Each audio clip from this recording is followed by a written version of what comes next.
Hello guys, আসসালামু আলাইকুম। আমি জাহিদু স্যার আপনাদের কাছে নতুন ভিডিও নিয়ে আসলাম। ভিডিও শুরু করার আগে যে কথাটি সবসময় বলে থাকি, যে ব্যক্তি নিজে শিখে এবং অপরকে শিখায় সে উত্তম। সো গাইস, ভিডিও দেখার পরে একটি করে লাইক দিয়ে যাবেন যাতে করে অন্যের কাছে ভিডিওটি যায়, সেও কিছু শিখতে পারে।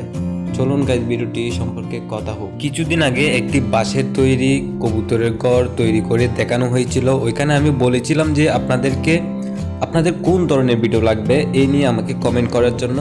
আপনারা অধিকাংশ মানুষই আমাকে কমেন্ট করেছে যে কাঠ দিয়ে গাছ দিয়ে কিভাবে কবুতরের ঘর তৈরি করতে হয় এই নিয়ে একটি ভিডিও নিয়ে আসার জন্য। সো গাইস, আপনাদের সামনে আমি ভিডিওটি নিয়ে আসছি, দেখতে পাচ্ছেন আপনারা ভিডিওটি নিয়ে আসছি। অনেক কষ্ট হয়েছে, অনেক কষ্টের বিনিময়ে আমি ভিডিওটি নিয়ে আসছি।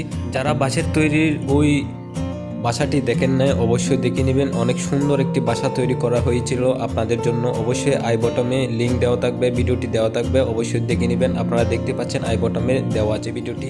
আপনাদের কাছে একটি অনুরোধ, ভিডিওটি দেখার পরে অবশ্যই একটি লাইক দিবেন, কমেন্ট করে জানাবেন আপনাদের কোন ধরনের ভিডিও লাগবে। আমি ভিডিও নিয়ে আসার চেষ্টা করব এবং সাবস্ক্রাইব করে অবশ্যই পাশে থাকবেন।